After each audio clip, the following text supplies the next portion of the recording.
살아계신 하나님 아버지, 고린도 전서를 통하여서 세상에 널린 그 인간적인 지혜가 아닌 하나님의 비밀 가운데 감추어져 있는 그 하늘로부터 내려오는 은밀한 지혜를 아버지 우리가 깨달아가고 알아가길 소망합니다. 성령 아버지, 우리의 마음을 온전히 주장하여 주시옵소서. 이 모든 말씀 예수님의 이름으로 기도 올렸습니다. 아멘. 고린도 전서 1장 인사. 하나님의 뜻에 따라 그리스도 예수의 사도로 부르심을 받은 나 바울과 형제 소스데네는 고린도에 있는 하나님의 교회와 그리스도 예수 안에서 거룩하게 된 사람들에게 이 편지를 씁니다.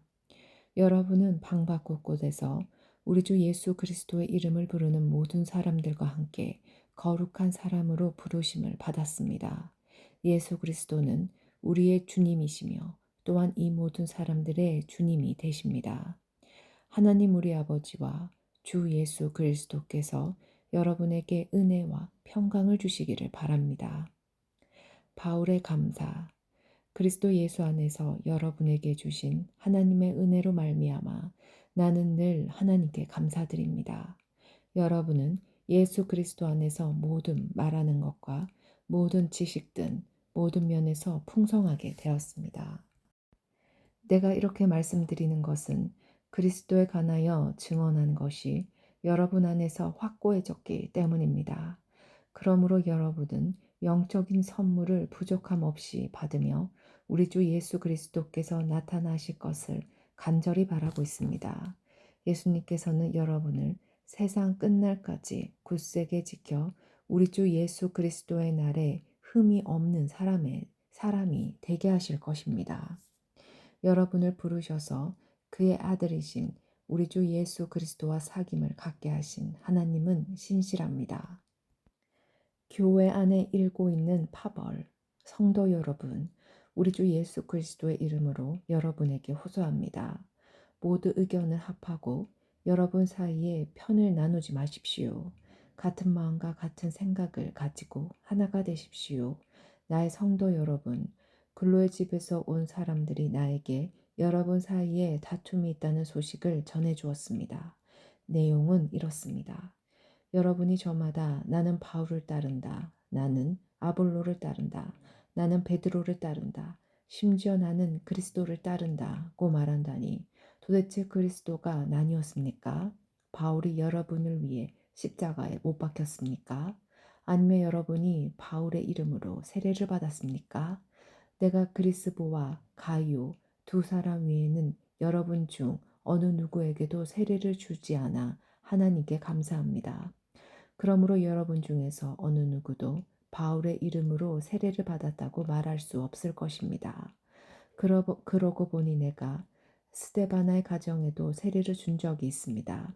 하지만 이들 외에는 아무에게도 세례를 준 기억이 없습니다. 그리스도께서 나를 보내신 것은 세례를 주기 위해서가 아니라 복음을 전하도록 하기 위해서였습니다. 그것은 인간의 지혜로운 말로 하라는 것이 아니었습니다. 그리스도의 십자가의 그 능력을 잃지 않게 하려는 것입니다.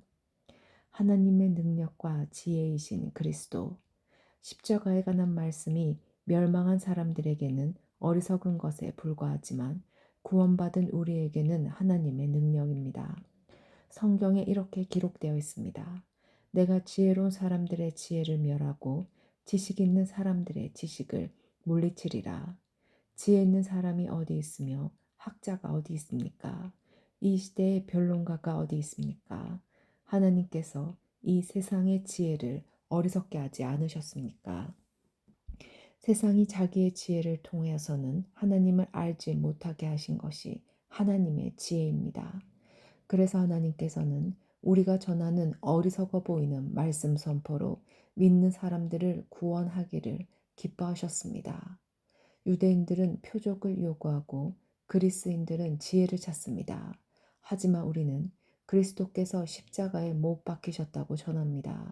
이것이 유대인들에게는 걸려 넘어지게 하는 것이요 이방인들에게는 어리석은 것이지만 유대인이 되었든지 그리스도인이 되었든지 부르심을 받은 사람들에게 그리스도는 하나님의 능력이며 하나님의 지혜입니다. 하나님의 어리석음이 사람의 지혜보다 더 지혜로우며 하나님의 약함이 사람의 강함보다 더 강합니다. 성도 여러분, 하나님께서 여러분을 부르셨을 당시 여러분의 모습이 어떠했는지를 생각해 보십시오. 세상의 포준으로 볼 때 지혜 있는 사람이 많지 않았고 권력 있는 사람도 많지 않았으며 가문 좋은 사람도 많지 않았습니다. 그러나 하나님께서는 지혜로운 것들을 부끄럽게 하시려고 세상에 미련한 것들을 선택하셨고 강한 것들을 부끄럽게 하시려고 세상에 약한 것들을 선택하셨습니다.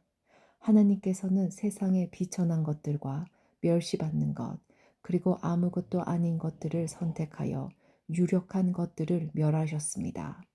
이것은 하나님 앞에서 어느 누구도 자랑하지 못하게 하기 위해서였습니다. 그러나 여러분은 이러한 하나님에게서 나서 예수 그리스도 안에 있게 되었습니다. 예수님은 하나님께로부터 오는 우리의 지혜와 의와 거룩함과 구속이 되셨습니다. 그러므로 성경에 기록되었듯이 자랑하는 자는 주님 안에서 자랑하십시오. 2장 그리스도의 십자가만을 전파하는 바울. 성도 여러분, 나도 여러분에게 가서 하나님의 비밀을 전하였을 때 웅변술이나 탁월한 지혜를 가지고 전한 것이 아니었습니다. 그것은 내가 여러분과 함께 있는 동안에는 예수 그리스도와 그분께서 십자가에 못 박히셨다는 것 이외에는 아무것도 알지 않기로 굳게 결심했기 때문입니다. 사실 내가 여러분에게 갔을 때 나는 약하였고 두려웠으며 몹시 떨었습니다. 내가 전한 말이나 선포한 것들은 지혜롭고 설득력 있는 말들이 아니라 성령의 능력을 드러내는 것이었습니다. 이렇게 한 것은 여러분의 믿음을 사람의 지혜가 아니라 하나님의 능력에 두게 하려는 것이었습니다. 성령께서 주시는 지혜. 그러나 우리는 성숙한 사람들 사이에서는 지혜를 말합니다. 이 지혜는 이 세상의 지혜가 아니며 이 세상에서 멸망해버릴 통치자들의 지혜도 아닙니다. 우리가 말하는 지혜는 하나님의 비밀 가운데 있는 지혜입니다. 이것은 감춰졌던 것이며 하나님께서 우리의 영광을 위해 창조전에 미리 정하신 지혜입니다. 이 시대의 통치자 중 어느 누구도 이 지혜를 깨닫지 못합니다. 그들이 깨달았다면 영광의 주님을 십자가에 못 박지 않았을 것입니다. 성경에 이렇게 기록되어 있습니다. 하나님께서 자기를 사랑하는 자들을 위해 준비해 두신 것을 눈으로 보지 못하였고 귀로 듣지 못하였으며 마음으로 깨닫지 못하였다. 하나님께서는 성령을 통하여 이 지혜를 우리에게 계시하셨습니다. 왜냐하면 성령님께서 모든 것을 심지어 하나님의 깊은 것까지도 속속들이 살피시기 때문입니다. 어떤 사람이 생각하고 있는 것을 그 사람 속에 있는 영이 아니고서야 누가 알 수 있겠습니까? 이와 마찬가지로 하나님의 생각도 하나님의 성령만이 아실 수 있습니다. 하나님께서 우리에게 은혜로 주신 것들을 알기 위해 우리는 세상의 영이 아니라 하나님께로부터 오는 성령을 받았습니다. 우리는 사람의 지혜에서 배운 말로 말하지 않고 성령으로부터 가르침 받는 말씀으로 말합니다. 성령께 속한 것은 성령에 속한 것으로 설명해야 하기 때문입니다. 성령에 속하지 않은 사람은 하나님의 성령에 속한 것들을 받아들이지 않습니다. 그런 사람에게는 이런 것들이 어리석어 보입니다.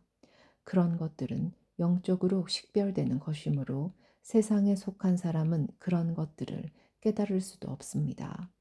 성령님께 속한 사람은 모든 것을 판단하지만 자신은 아무에게도 판단을 받지 않습니다. 누가 주님의 마음을 알았으며 누가 주님을 가르치겠습니까? 그러나 우리는 그리스도의 마음을 가지고 있습니다. 3장 사람을 쫓아가는 어리석음. 성도 여러분, 이전에 나는 성령에 속한 사람들에게 말하듯이 여러분에게 할 수가 없어서 세상에 속한 사람을 대하듯, 다시 말해서 그리스도 안에서 어린아이를 대하듯 말할 수밖에 없었습니다. 그때 나는 여러분에게 단단한 음식이 아니라 우유를 먹였습니다. 여러분이 단단한 음식을 먹을 준비가 전혀 되어 있지 않았기 때문인데 지금도 여전히 받을 준비가 되어 있지 않습니다. 여러분은 아직도 세상에 속해 있습니다. 시기와 다툼이 여러분 안에 있으니 이것이 바로 세상에 속한 것이고 세상 사람들처럼 행동하는 것이 아닙니까? 어떤 사람이 나는 바울파다 라고 말하자 다른 사람은 나는 아볼로파다 라고 말하고 있으니 세상에 속한 사람이 아니면 무엇이겠습니까? 도대체 아볼라가 무엇이고 바울이 무엇입니까?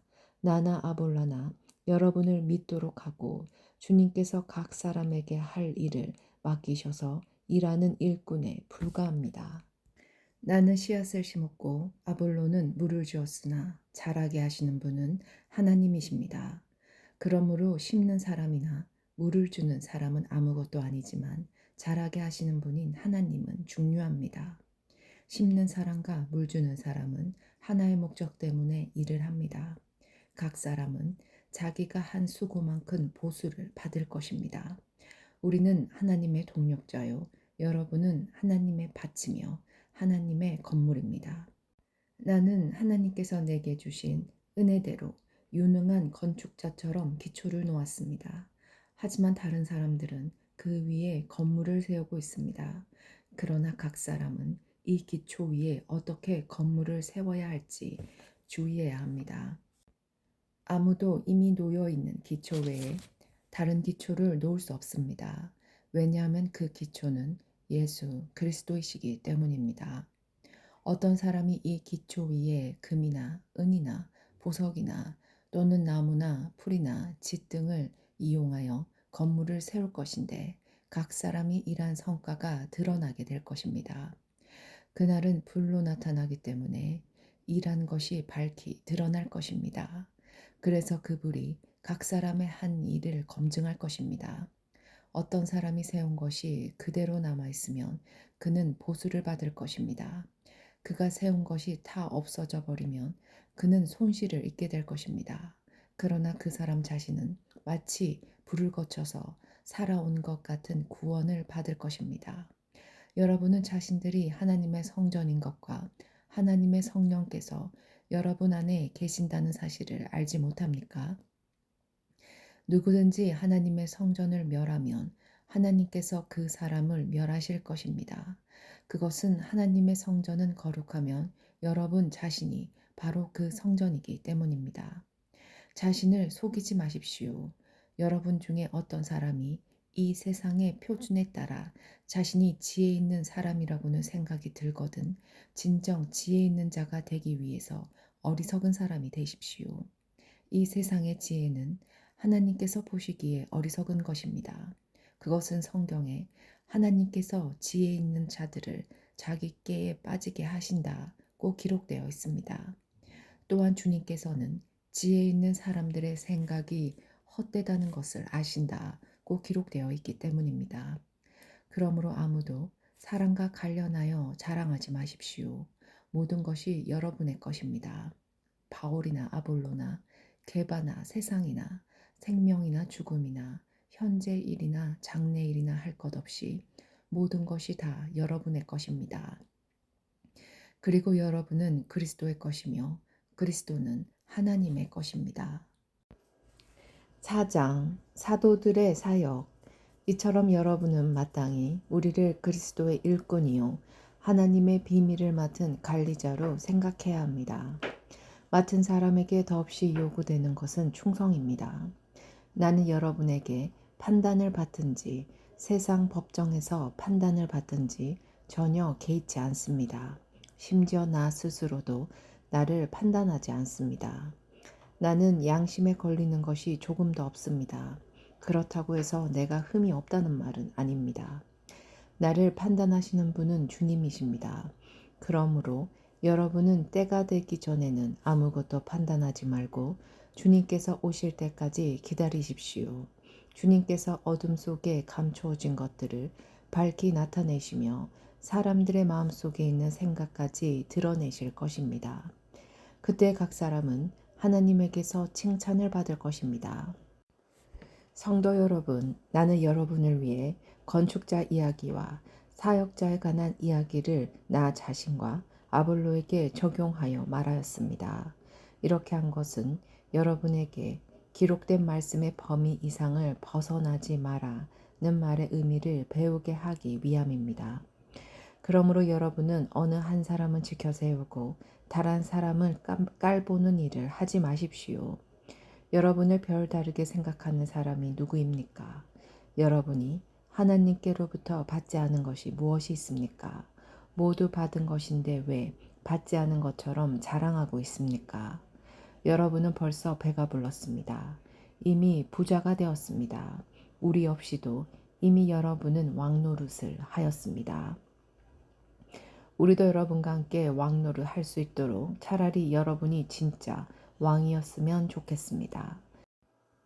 내 생각에는 하나님께서 우리 사도들을 마치 사형 선고를 받은 사람처럼 맨 꼴찌로 내놓은 것 같습니다. 그래서 우리는 세상과 천사들과 사람들에게 구경거리가 되었습니다. 우리는 그리스도를 위하여 어리석은 사람이 되었습니다면 여러분은 그리스도 안에서 지혜로운 사람이 되었습니다. 여러분은 존경을 받으나 우리는 멸시를 받습니다. 지금 이 순간까지 우리는 굶주리고 목마르고 헐벗고 매맞고 집 없이 또 돌아다니면서 우리의 손으로 힘써 일하였습니다. 우리는 저주를 받았지만 축복해주고 핍박을 당하여도 참고 인내하며 모욕을 당하여도 다정한 말로 대답하였습니다. 바로 이 순간까지 우리는 세상의 쓰레기야 만물의 찌꺼기가 되었습니다. 여러분을 부끄럽게 하려고 이 글을 쓰고 있는 것이 아닙니다. 오히려 여러분을 내 사랑하는 자녀로 생각하여 훈계하기 위해 쓰고 있습니다. 그리스도 안에서 여러분에게 10,000명이나 되는 스승이 있을지 몰라도 아버지는 여러 명이 있을 수 없습니다. 그리스도 예수 안에서 내가 복음 때문에 여러분의 아버지가 되었습니다. 그러므로 여러분에게 권합니다. 나를 본받으십시오. 내가 디모데를 여러분에게 보낸 것도 이러한 이유 때문입니다. 그는 주님 안에서 신실한 나의 사랑하는 아들입니다. 디모데는 내가 모든 교회에서 가르쳤던 그대로 그리스도 예수 안에서 내가 살아왔던 방식을 여러분에게 상기시켜 줄 것입니다. 여러분 중에는 내가 여러분에게 가지 않은 줄로 생각하여 오만방자해진 사람이 있습니다. 그러나 주님의 뜻이면 나는 빠른 시일 안에 여러분에게로 가서 그 오만방자한 사람들의 말이 아니라 그들의 능력이 어떠한지를 알아볼 것입니다. 그것은 하나님의 나라는 말에 있지 않고 능력에 있기 때문입니다. 여러분은 무엇을 더 원하십니까? 내가 여러분에게 갈 때 채찍을 가지고 가는 것이 좋겠습니까? 아니면 사랑과 온유한 심정을 가지고 가는 것이 좋겠습니까? 5장 부도덕한 형제를 심판함. 여러분 사이에 음행이 있다는 소문이 들립니다. 어떤 사람이 계모를 데리고 살고 있다고 하는데 그와 같은 음행은 이방인들 사이에서도 볼 수 없는 일입니다. 그런 사실을 알고도 여러분은 자만하고 있습니까? 오히려 여러분은 슬퍼하고 이런 음행을 행한 사람을 여러분 가운데서 쫓아내야 하지 않겠습니까? 내가 비록 몸은 여러분에게서 떨어져 있지만 마음으로는 여러분 곁에 있어 마치 내가 그곳에 있는 것처럼 이미 그런 짓을 행한 사람을 심판하였습니다. 여러분이 우리 주 예수님의 이름으로 함께 모이고 나의 마음이 우리 주 예수님의 권능으로 여러분과 함께 있으니 그 사람을 사탄에게 내어주어 그 사람의 제 본성은 멸망당하더라도 영혼은 우리 주님의 날에 구원받게 해야 할 것입니다. 여러분이 자랑하는 것은 옳지 않습니다. 적은 양의 누룩이 반죽 덩어리 전체를 부풀게 한다는 속담을 알지 못하십니까? 여러분은 새 반죽이 되기 위해 묵은 누룩을 없애버리셔야 합니다. 6월절 어린 양이신 그리스도께서 죽으셨으므로 사실 여러분은 누룩이 들어있지 않은 새 반죽이 되었습니다. 그러므로 악이야 악독으로 가득 찬 묵은 누룩이 아니라 성실함과 진리로 가득한 누룩이 들어있지 않는 빵으로 6월절을 지킵시다. 나는 이미 편지에 음행하는 사람과 사귀지 말라고 썼습니다. 내 말은 음행하거나 탐욕스럽거나 속이거나 우상 숭배하는 이 세상 사람들과 전혀 어울리지 말라는 의미가 아닙니다. 그러려면 이 세상 밖으로 나가야 합니다. 내가 지금 어울리지 말라고 쓴 것은 어떤 사람이 그리스도인이라고 말은 하면서 음행하거나 탐욕이 있거나 우상을 숭배하거나 남을 모욕하거나 술에 젖어 살거나 약탈하거나 한다면 그런 사람들과 어울리지 말라는 말입니다. 그런 사람들과는 음식도 같이 먹지 말라는 것입니다. 교회 밖에 있는 사람들을 심판하는 것이 내가 상관해야 할 일입니까? 여러분들이 심판해야 할 사람들은 교회 안에서 죄를 짓는 사람들이 아닙니까? 하나님께서는 교회 밖에 있는 사람들을 심판하실 것입니다. 여러분 중에서 악한 자를 쫓아내십시오. 6장 형제를 고소하는 문제. 여러분 중에 어떤 사람이 다른 사람과 다툼이 있을 때 성도들에게 해결해 달라고 하지 않고 왜 그것을 세상 법정에 고소하려고 합니까? 여러분은 성도들이 세상을 심판한다는 사실을 알지 못하십니까? 여러분들은 세상을 심판해야 할 사람들일 때 사소한 문제도 여러분이 직접 심판할 능력이 없단 말입니까? 우리가 천사들을 심판한다는 사실을 알지 못하십니까? 하물며 이 세상의 사소한 일들이야 어떻겠습니까? 그런데 이런 일상적인 문제로 다툼이 일어날 때 여러분은 왜 교회에서 멸시하는 세상 사람들을 재판관으로 앉히는 것입니까? 나는 여러분을 부끄럽게 하려고 이 말을 하는 것입니다. 아니, 여러분 중에는 신자들 간의 문제를 해결해 줄 만큼 지혜로운 사람이 한 사람도 없단 말입니까? 여러분은 지금 신자가 다른 신자를 고소하는 것도 부족해서 하나님을 믿지 않는 사람 앞에서 재판을 받게 해야겠단 말입니까? 이렇게 여러분 사이에서 서로 고소하는 일이 발생하였다는 사실은 이미 여러분이 패배했음을 의미합니다. 이렇게 하느니 차라리 악한 일을 당하는 편이 낫지 않겠습니까? 아니면 속임을 당하는 쪽이 낫지 않겠습니까? 여러분 스스로가 불의를 행하고 속이고 있습니다. 그것도 성도들끼리 말입니다. 여러분은 불의한 자들이 하나님 나라를 기업으로 상속받지 못한다는 사실을 알지 못하십니까? 속지 마십시오. 음행하는 사람이나 우상 숭배하는 사람이나 간음하는 사람이나 남자로서 몸을 파는 사람이나 동성 연애를 하는 사람이나 도적질하는 사람이나 탐욕이 가득한 사람이나 술에 젖어 사는 사람이나 모함하는 사람이나 약탈하는 자들은 하나님 나라를 기업으로 상속받지 못할 것입니다. 여러분 중에 여기 속한 사람들이 있었습니다. 그러나 여러분은 우리 주 예수 그리스도의 이름과 우리 하나님의 성령으로 씻음을 받고 거룩해졌으며 의롭다 함을 받았습니다. 몸으로 하나님께 영광을 돌리십시오. 내게는 무엇이든 할 수 있는 자유가 있다. 이것은 여러분이 내세우는 표어입니다. 맞습니다. 하지만 모든 것이 다 유익한 것은 아닙니다. 내게는 무엇이든지 할 수 있는 자유가 있다고는 하지만 나는 어떤 것에 의해서도 제재를 받지 않을 것입니다. 음식은 배를 채우기 위해 있고 배는 음식을 먹기 위해 있다. 이것도 여러분이 내세우는 표어입니다. 그러나 하나님께서는 언젠가 이 모든 것을 필요 없게 만드실 것입니다. 우리 몸은 음행을 위해 있는 것이 아니라 주님을 위해 있으며 주님은 우리 몸을 위해 계십니다. 하나님께서 주님을 살리셨으니 그분의 능력으로 장차 우리도 살리실 것입니다. 여러분의 몸이 그리스도의 지체인 것을 알지 못하십니까? 그렇다면 내가 그리스도의 지체를 떼어 내 창녀와 한 몸으로 만들 수 있겠습니까? 그럴 수 없습니다. 창녀와 결합하는 사람은 창녀와 한 몸이 된다는 것을 알지 못하십니까? 성경에 두 사람이 한 몸이 될 것이다 라고 기록되어 있습니다. 하지만 주님과 연합하는 사람은 주님과 영적으로 하나가 됩니다. 음행을 멀리 하십시오. 사람이 짓는 모든 죄들을 몸 밖에서 일어나는 것이지만 음행하는 사람은 자신의 몸에 죄를 짓는 것입니다. 여러분의 몸은 하나님께 받은 것이며 여러분 안에 거하시는 성령의 성전이라는 사실을 알지 못하십니까? 여러분은 여러분 자신의 것이 아닙니다. 여러분은 하나님께서 값을 치르고 산 몸입니다. 그러므로 여러분의 몸으로 하나님께 영광을 돌리십시오. 7장 결혼과 관련된 문제. 이제 여러분이 내게 보낸 편지에 사람이 결혼하지 않는 편이 더 낫다고 한 내용에 대해 말씀드리겠습니다. 음행이 성행하고 있으므로 남자마다 자기 아내를 두고 여자도 자기 남편을 두십시오. 남편은 아내에게 혼인의 의무를 다하고 아내도 남편에게 그렇게 하십시오.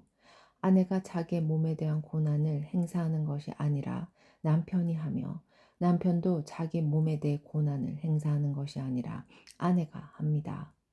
남편과 아내는 서로 합의하여 기도로 전념하기 위해 얼마 동안 떨어져 있는 경우를 제외하고는 서로 떨어져 있지 마십시오. 잠시 떨어져 있는 경우라도 사탄이 여러분의 약함을 틈타 시험할지 모르니 그 후에는 다시 합치십시오. 이것은 내가 충고로 드리는 말씀이지 명령은 아닙니다. 나는 모든 사람이 나처럼 지내기를 바랍니다.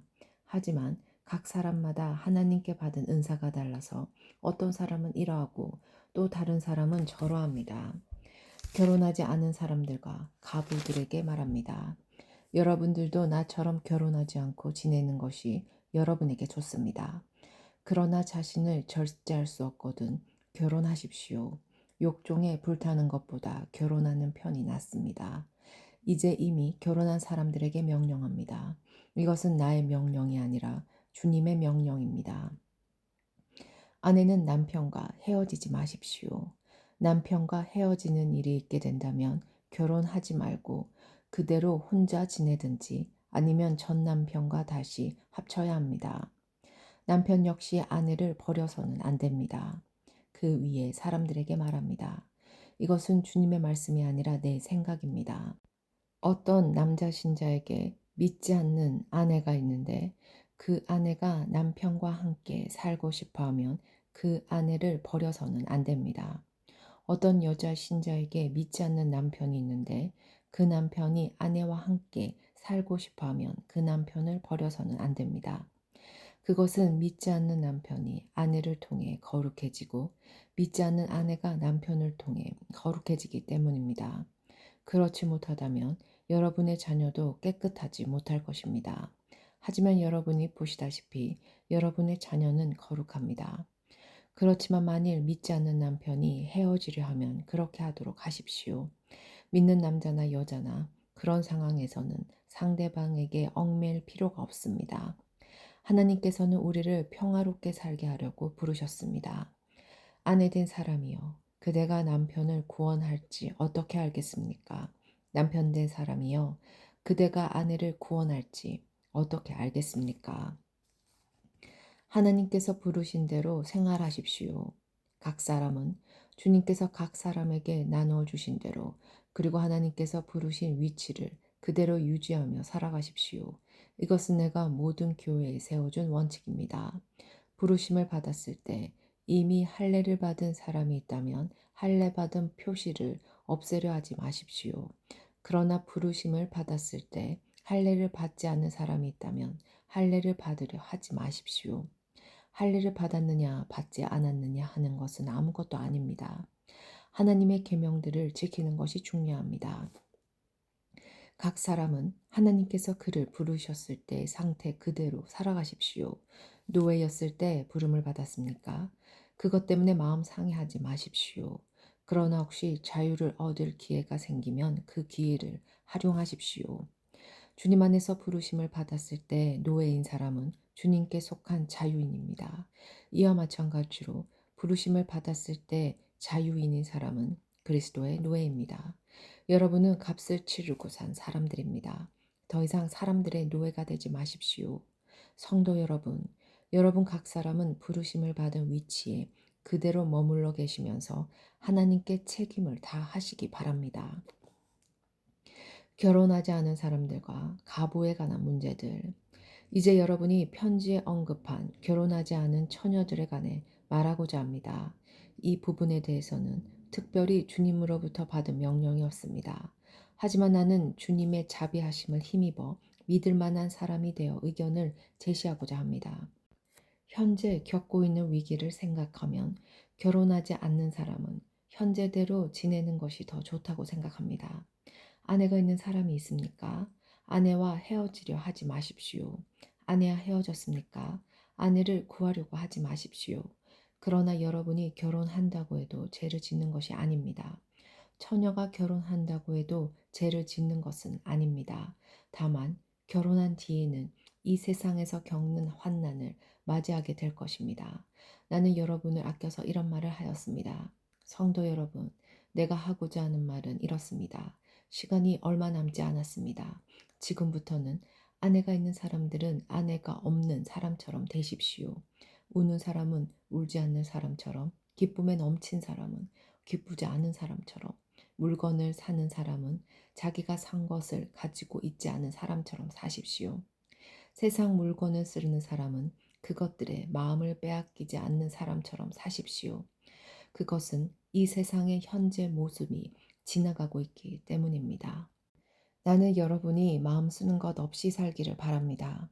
결혼하지 않은 남자는 어떻게 하면 주님을 기쁘시게 할까 하고 주님의 일에 마음을 씁니다. 그러나 결혼한 남자는 어떻게 하면 아내를 기쁘게 해줄까 하며 세상 일에 마음을 쓰게 됩니다. 결혼한 남자의 마음은 이렇게 나뉘어집니다. 결혼하지 않은 여자나 처녀는 자기의 몸이나 영혼을 주님께 거룩하게 드리기 위해 주님의 일에 마음을 쓰지만 결혼한 여자는 어떻게 하면 남편을 기쁘게 할 수 있을까 생각하며 세상 일에 마음을 씁니다. 여러분 자신의 유익을 위해서 내가 이런 말을 하는 것이지 여러분을 속박하려고 그러는 것이 아닙니다. 나는 여러분이 나뉘지 않는 마음으로 자신을 주님께 드려 바르게 생활하기를 바랄 뿐입니다. 어떤 남자에게 약혼한 여자가 있는데 자기가 그 여자에게 적절하지 못하게 행동하고 있다는 생각이 들고 더욱이 약혼녀가 홍기를 지난 만큼 나이가 들게 되어 여자와 결혼해야 할 것 같다고 판단된다면 원하는 대로 행하십시오. 죄 짓는 것이 아닙니다. 두 사람은 결혼하는 것이 좋습니다. 그러나 자기 마음에 결혼하지 않기로 굳게 결심을 하고 또 반드시 결혼을 해야 되는 것도 아니고 자신이 욕정을 억제할 능력이 있어서 약혼한 여자와 결혼하지 않기로 결심을 했다면 그것도 잘하는 것입니다. 그러므로 자기가 약혼한 처녀와 결혼을 하는 것도 잘하는 것이지만 결혼하지 않는 것도 더 잘하는 것입니다. 여자는 남편이 살아있는 동안에는 남편에게 메인 몸입니다. 그러나 남편이 죽으면 자기가 원하는 사람과 자유롭게 결혼할 수 있습니다. 단, 남편 된 사람은 반드시 주님을 믿는 사람이어야 합니다.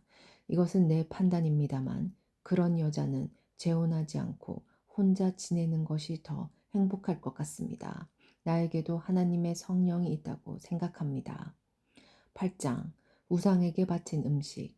이제 우상에게 제물로 바친 음식을 먹는 문제에 대해 말씀드리겠습니다. 여러분이 우리는 다 지식이 있다고 주장하는 것을 우리는 알고 있습니다. 그러나 지식은 교만하게 하고 사랑은 덕을 세운다는 사실입니다. 어떤 사람이 자기가 무엇인가 안다고 생각하면 그 사람은 마땅히 알아야 할 것을 아직도 모르고 있는 사람입니다. 그러나 그 사람이 하나님을 사랑하면 하나님께서도 그 사람을 알아주십니다. 이제 우상에게 제물로 바친 음식을 먹는 문제에 대해 이야기해 봅시다. 우리는 세상에서 우상이란 아무것도 아니며 하나님은 오직 한 분뿐이라는 사실을 알고 있습니다. 하늘에나 땅에나 신이라고 불리는 존재가 많이 있고 사실 많은 신이 있으며 많은 주가 있지만 우리에게는 아버지가 되시는 하나님 한 분만 계십니다. 만물이 그분에게로 나왔고 우리는 그분을 위해 살고 있습니다. 우리 주 예수 그리스도로 한 분만 계십니다. 만물이 그분 때문에 창조되었고 우리도 그분 때문에 살고 있습니다. 그런데 누구나 이러한 진리를 아는 것은 아닙니다. 사람들 중에는 아직도 우상을 숭배하는 습관이 남아 있어서 우상에 바친 음식을 먹을 때 그것이 우상에 바친 음식이라고 생각하며 먹는 사람들이 있습니다. 그 사람들의 양심은 약해졌고 더럽혀졌습니다. 그러나 우리를 하나님께 가까이 나아가게 하는 것은 음식이 아닙니다. 음식을 먹지 않는다고 해서 손해되는 것은 아니며 음식을 먹는다고 해서 더 이루어지는 것도 아닙니다. 그렇지만 여러분에게 있는 자유를 행사할 때 그것이 믿음이 약한 성도들에게 걸림돌이 되지 않도록 주의하십시오. 지식이 있다는 여러분이 우상의 신전에서 음식을 먹고 있는 것을 믿음의 약한 성도가 본다면 그가 용기를 얻어 그 사람처럼 우상의 제물로 바친 음식을 먹지 않겠습니까? 이렇게 되면 믿음의 약한 성도는 여러분의 지식 때문에 망하게 되는 것입니다. 그리스도께서는 바로 그 성도를 위해 죽으셨습니다. 이런 식으로 여러분의 동료 성도들에게 죄를 짓고 그들의 약한 양심에 상처를 준다면 여러분은 그리스도께 죄를 짓는 것입니다. 그러므로 내가 먹는 음식 때문에 내 동료 성도들이 걸려 넘어지게 되면 그 사람이 걸려 넘어지지 않도록 하기 위해 나는 평생 고기를 먹지 않을 것입니다. 9장 사도의 권리. 내가 자유인이 아니란 말입니까? 내가 사도가 아니란 말입니까? 내가 우리 주 예수님을 보지 못했단 말입니까? 여러분 자신이 내가 주님 안에서 일한 수고의 열매가 아닙니까? 내가 다른 사람들에게는 사도가 아닐지라도 여러분에게는 확실한 사도입니다. 왜냐하면 여러분이 주님 안에서 나의 사도직을 인정해 주었기 때문입니다. 나를 비판하는 사람들에게 나의 입장을 이렇게 밝힙니다. 우리에게 먹고 마실 권리가 없습니까? 다른 사도들과 주님의 동생들과 게바가 그런 것처럼 우리는 신자인 아내를 데리고 다닐 권리가 없습니까? 나와 바나바만 생계를 위해 일해야 한단 말입니까?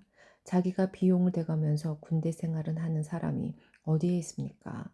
포도 농사를 지으면서 그 포도원에서 나는 포도를 따먹지 않는 농부가 어디 있으며 양을 기르면서 거기서 나는 젖을 마시지 않는 사람이 또 어디에 있겠습니까? 내가 사회에서 일어나는 일만 가지고 이렇게 말하는 것은 아닙니다. 율법에도 이런 말이 있지 않습니까? 모세 율법에 이같이 기록되어 있습니다. 곡식을 타작하는 소의 입에 망을 씌우지 마라. 하나님께서 소를 생각해서 이 말씀을 하신 줄 아십니까? 아니면 우리 모두를 위한 말씀이겠습니까? 이 말씀은 우리를 위해 기록된 말씀이 분명합니다. 밭을 가는 사람은 당연히 어떤 소망을 가지고 밭을 갈며 곡식을 타작하는 사람이 대가를 기대하며 일하는 것은 당연합니다. 우리가 여러분에게 영적인 것을 뿌렸다면 우리가 여러분이 갖고 있는 물질을 거두어 드린다고 해서 지나치다고 할 수 있겠습니까? 다른 사람들이 여러분에게 이런 것을 요구하는 권리를 가졌다면 우리는 그럴 권리가 더 있지 않겠습니까? 그러나 우리는 이 권리를 행사하지 않았습니다. 오히려 우리는 그리스도의 복음에 방해가 되지 않기 위해 모든 것을 참았습니다. 여러분은 성전에서 일하는 사람들이 성전에서 나오는 음식을 먹으며 제단에서 봉사하는 사람들이 제단이 바친 것 중에 일부분을 나누어 가진다는 사실을 알지 못합니까? 이와 같이 주님께서도 복음을 전하는 사람들은 복음을 전하는 일로 생활하라고 정하셨습니다. 그러나 나는 이런 권리를 하나도 사용하지 않았습니다. 그렇다고 해서 여러분이 나에게 그렇게 해 주기를 바래서 이 편지를 쓰는 것은 아닙니다. 내가 가지고 있는 이러한 자부심을 빼앗기기보다는 차라리 굶어 죽는 편이 더 낫습니다. 내가 복음을 전한다 해도 자랑할 것이 없는 것은 그것이 내가 당연히 해야 하는 일이기 때문입니다. 만일 내가 복음을 전하지 않는다면 나에게 화가 내릴 것입니다. 만일 내가 자원해서 복음을 전한다면 당연히 보수를 받을 것입니다. 그러나 자원해서 하는 일이 아니라면 이것은 내게 맡기신 직무를 다하는 것일 뿐입니다. 그러면 내가 받을 상이 무엇입니까? 바로 이것입니다. 내가 복음을 전할 때 아무 대가도 받지 않고 전하는 것과 복음을 전하면서 나의 권리를 사용하지 않는 것입니다. 나는 자유인이며 어느 누구에도 매여 있지 않습니다. 그러나 나는 되도록 많은 사람을 얻기 위해 스스로 많은 사람의 종이 되었습니다. 유대인들에게는 유대인들을 얻고자 유대인처럼 되었습니다. 율법 아래 있는 사람들을 대할 때는 비록 나 자신은 율법 아래 있지 않지만 그들을 얻기 위해 율법 아래 있는 사람처럼 되었습니다. 율법 없는 사람들에게는 비록 나 자신은 하나님의 율법을 떠난 사람이 아니라 그리스도의 율법 아래 있는 사람이지만 율법 없는 사람들을 얻기 위해 율법 없는 사람처럼 되었습니다. 믿음이 약한 사람들에게는 약한 사람들을 얻기 위해서 약한 사람이 되었습니다. 내가 모든 사람들에게 그들과 같이 된 것은 아무쪼록 모두 방법을 다하여 그들 중에 몇 사람이라도 구원하기 위해서였습니다. 나는 복음이 주는 복에 참여하기 위해 복음을 전하는 일이라면 무슨 일이든 하고 있습니다. 경기장에서 경주자들이 다 달려가지만 상을 받는 사람은 한 명뿐인 것을 알지 못하십니까? 이와 같이 여러분도 상을 받을 수 있도록 달리십시오. 경기를 하려는 사람은 모든 면에서 자기 절제를 하는 법입니다. 그들은 썩어 없어질 멸류관을 얻으려고 절제를 하지만 우리는 썩지 않을 멸류관을 얻으려고 그렇게 합니다. 이처럼 나는 목표가 없는 사람처럼 달리지 않습니다. 나는 허공에다 주먹을 휘둘러대는 사람처럼 싸우지 않습니다. 나는 내 몸을 쳐서 굴복시킵니다. 내가 다른 사람들에게는 복음을 전했으나 정작 나 자신은 자격 미달이 될까 두렵습니다. 10장 우상 숭배자에 대한 경고. 성도 여러분, 여러분이 알았으면 하는 것이 있습니다. 그것은 우리 조상들이 다 구름 아래 있었으며 바다를 무사히 건넜던 일입니다. 조상들은 모두 구름과 바다 가운데서 세례를 받아 모세에게 속하게 되었습니다. 조상들은 모두 같은 영적인 음식을 먹었으며 다 같은 영적인 물을 마셨습니다. 조상들은 그들의 동반자인 영적인 반석에서 나는 물을 마신 것입니다. 그런데 이 반석은 그리스도였습니다. 그러나 하나님께서는 조상들 대부분을 기뻐하지 않으셔서 그들을 광야에서 죽어 흩어지게 되었습니다. 이런 일은 우리에게 본보기가 되어 우리는 그들처럼 악한 일을 즐겨하지 말라는 경고가 됩니다. 여러분 중에 우상 숭배를 하는 사람들이 있는데 여러분은 그들처럼 우상 숭배하지 마십시오. 성경에 백성들이 앉아 먹고 마셨으며 일어나 춤을 추었다고 기록되어 있습니다. 조상들 중에 가늠한 사람이 있었는데 우리는 그들처럼 가늠하지 맙시다. 그들이 가늠하다가 하루에 2만 3천 명이 죽임을 당했습니다. 또 조상들 중에는 주님을 시험하다가 뱀에 물려 죽은 사람들이 있었습니다. 우리는 그들처럼 주님을 시험하지 맙시다. 조상들 중에는 불평을 늘어놓다가 멸망시키는 천사에게 멸망당한 사람들이 있었습니다. 그러니 여러분들은 불평하지 마십시오. 이 모든 일들은 우리 조상들에게 본보기로 일어난 일들이며 세상의 종말이 다가오는 시대에 살고 있는 우리에게 경고를 하기 위해 기록되었습니다. 그러므로 자기가 굳게 서 있다고 생각하는 사람은 넘어지지 않도록 주의하십시오. 누구나 겪는 시험 위에 여러분에게 닥칠 시험은 없습니다. 하나님은 신실하신 분이셔서 여러분이 감당할 수 있는 능력 이상의 시험을 당하도록 내버려 두지 않으십니다. 그리고 여러분이 시험을 당할 때 시험을 견디고 거기서 빠져나올 수 있는 길을 주십니다. 그러므로 나의 사랑하는 여러분, 우상 숭배를 멀리 하십시오. 나는 여러분에게 판단력이 있다고 생각하여 이 말씀을 드립니다. 내가 하는 말을 판단해 보십시오. 우리가 축복하는 축복의 잔이 그리스도의 피에 참여하는 것이 아니란 말입니까? 또 우리가 나누어 먹는 빵이 그리스도의 몸에 참여하는 것이 아니란 말입니까? 빵이 하나이기에 우리 모두가 하나의 빵을 먹는 것은 우리가 여럿이라도 모두 하나의 몸인 것입니다. 이스라엘 사람들을 생각해 보십시오. 희생 제물을 먹는 사람들은 제단에 참여하는 사람들이 아닙니까? 내가 말하려는 것이 우상에 바친 음식이나 우상이 무슨 대단한 것이라도 된다는 의미로 드립니까? 그렇지 않습니다. 사람들이 제단에 바치는 것은 귀신에게 바치는 것이지 하나님께 바치는 것이 아닙니다. 나는 여러분들이 귀신과 사귀는 사람이 되는 것을 원하지 않습니다. 여러분은 주님의 잔을 마시고 동시에 귀신의 잔을 마실 수 없으며 주님의 식탁에 참여하면서 귀신의 식탁에 참여할 수는 없습니다. 우리가 주님을 질투하게 만들어서야 되겠습니까? 우리가 주님보다 더 강한 자란 말입니까? 그리스도인의 자유사용법. 모든 것이 허용되었다고 여러분은 말하지만 모든 것이 다 유익한 것이 아닙니다. 또 모든 것이 허용되었다고들 그러지만 모든 것이 다 덕을 세우는 것은 아닙니다. 누구나 자기 유익을 구해서는 안 되고 다른 사람의 유익을 구하여야 됩니다. 시장에서 파는 고기는 어떤 것이 되었든지 양심을 위해 꼬치꼬치 깨묻지 말고 그냥 다 사 먹으십시오. 땅과 그 안에 가득한 것이 다 주님의 것이기 때문입니다. 주님을 믿지 않는 사람이 여러분을 식사에 초대하여 여러분이 그 집에 가거든 차려놓은 음식을 양심을 위해 꼬치꼬치 깨묻지 말고 무엇이나 드십시오. 그러나 누가 이 음식은 제물로 바쳤던 것이요 라고 말하면 말해준 그 사람과 그의 양심을 위해 그 음식을 먹지 마십시오. 내가 여기서 말하는 양심은 여러분 자신의 양심이 아니라 다른 사람의 양심을 의미하는 것입니다. 왜 나의 자유가 다른 사람의 양심에 의해 판단을 받아야 합니까? 내가 감사하고 음식을 먹는데 내가 음식을 먹은 것 때문에 비난받아야 할 이유가 어디에 있습니까? 그러므로 여러분은 먹든지 마시든지 무엇을 하든지 모든 것을 하나님의 영광을 위해 하십시오. 유대인에게나 이방인에게나 하나님의 교회에 걸림돌 같은 존재가 되지 마십시오. 나처럼 하십시오.